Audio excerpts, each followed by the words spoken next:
Hi, this is Heather Vale with Vegas UnVALEd, and we are here at Sam's Town with the SAM event, ironically enough, but SAM stands for Sales, Advertising, and Marketing, and I have here one of the speakers, Heather Havenwood. So nice to meet you in person finally. Finally, it's been years. We've been friends on Facebook for I don't know how long. Yeah, it's always been Heather Vale, Heather Havenwood, well, the two Heathers, and here we are. That's cool. And we're the same height. Yeah, we are. Well, I'm shorter.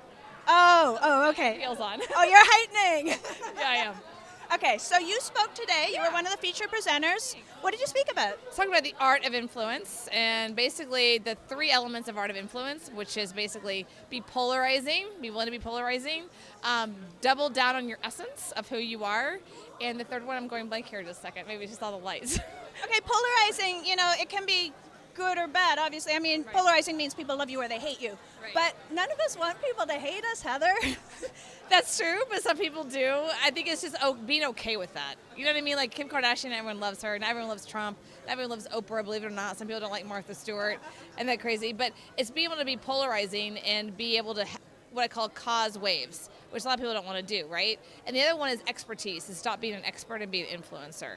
I think we're in a wave of influence, and a lot of people don't like that. They resist it, and I kind of like embrace it. This is just where we're at. People want to follow people. They don't want to follow brands. Yeah, okay, because for years in the internet marketing world, we've been told, position yourself as an expert. Right. And you're saying, no, that's over?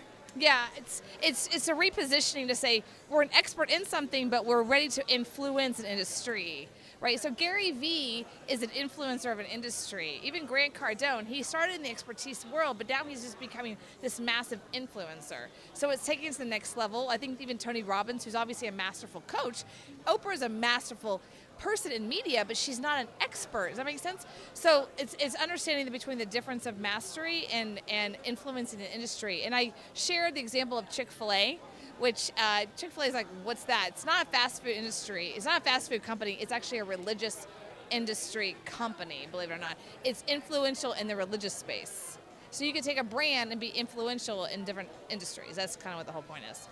Okay, so you can be an influencer without being an expert, and you can be an expert without being an influencer. Yeah, basically. But you become masterful at something. I mean, Oprah is obviously a master at media and making deals and being a master at who she is, and Ellen DeGeneres, but they don't position themselves as experts like we were told for so many years. I think that's the difference. Like Kim Kardashian, like, what the hell is she an expert in, really? Obviously, she's a master at looking gorgeous and beautiful all the time and causing waves, but that doesn't mean we want her because that's her expertise. Does that make sense? So Yeah. that's the kind of the challenge.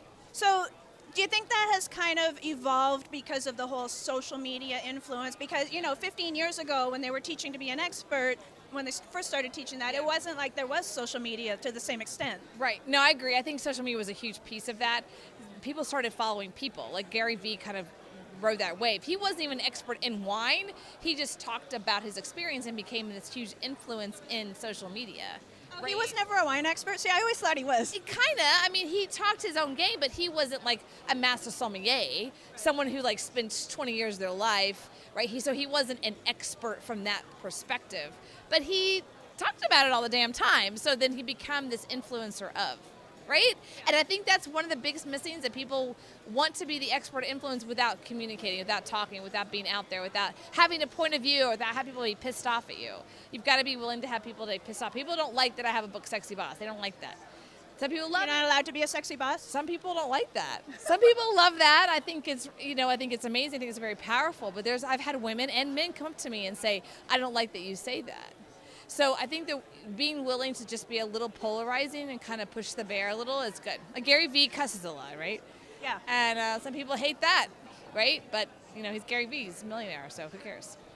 Okay, so in your bio it said that you built a company with no list, in multi-million, within like 12 months or something? Did it twice. So in 2005, $0 to $1 million in 1 year. I was in the real estate industry back then. Okay. No list, no brand, no nothing. Just boom, opened it up and went into $0 to $1 million in the first 12 months. And then I did it again in 2015, 0 to 1.5 in the supplement business. Again, no list, no brand, no nothing. So one of the things I'm good at is taking something that's kind of what I call a turd in a loving way and turn it into something that people want to connect with. That's kind of my little So basically, you're selling people crap. No! So, I mean, okay, polished crap. Polished crap. I mean, what's Kim Kardashian? I mean, I love her to death. But I mean, Oh my God.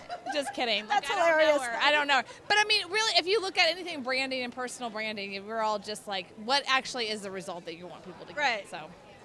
Okay, so what's the secret then to polishing the crap, so to speak, and to building from nothing into something huge? So one of the things I talked about in my presentation was doubling down on your essence. Okay, so for myself, that one of the things I learned through a comedy class was how to double down on the piece of me that I, for many years, tried to keep reserved, which is bossy, ballsy, brassy, cussing. That piece of me I was constantly trying to kind of maneuver into something else. Right. And so allowing that essence to come out allows people for you to be relatable.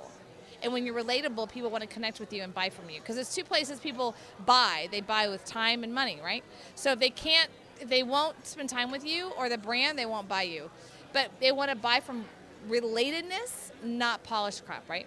So people that are walking around with like, oh, here's my Tesla, or here's this materialistic, that's one element, but not everyone wants to buy from that. Do you remember when all people would do is just take pictures or shoot Yes. videos in their cars? Look at me in my sports car. Yeah, I remember that. You and I have been around a long time. Yeah. Look at me. And then all of a sudden, boom, they got sales. Yeah. Yeah. I don't think that's there anymore. I mean, some people have that. There's still like the Ty Lopez, and that's fine. But people still want that relatedness. And I love the quote by Reese Witherspoon. She was just interviewed by Oprah, believe it or not, and she says she hates the word nice. Reese Witherspoon, I mean, she's a nice girl, right? She got kind of typecasted in It's that. kind of blah. Yeah, she says, I want to be relatable. I don't want to be nice. And I think that's where we're at in today's world. People want to be related to, not nice or, oh, he has this great car, so I have to follow him. They want to actually go, this person gets me because I'm like them. Okay, so that's kind of scary for some people, is to kind of peel back that mask Right. and reveal what their inner essence is. So what kind of tips can you give people for actually doing that and being okay with it? Well, I think vulnerability is sexy. So being okay with vulnerability is key. I know for myself, I had to get over that myself. Is being able to just go, yeah, I'm ballsy, I'm to the point, I'm a Southern girl, I cuss, and stop trying to act like I was this perfect person. That's vulnerable. I think vulnerability actually sells today, more than anything, truly more than anything. So I would say dive in to the vulnerability. And it's, I think what happens is people like start to say, hey, I appreciate your vulnerability because I understand you. You know what I mean? Yeah. Okay. I suggest just dive in. Okay, so if anyone watching wants to find out more about you, follow you, where do they find you? HeatherHavenwood.com or influencertribe.com, which is our community. Okay, awesome. Thank you so much, Heather. It's good to see you. Good to see you too. I've known her forever. If you guys want to catch any more interviews or you want to see more shows, VegasUnVALEd.com. It's VALE, like my last name, Heather Vale. Catch you next time.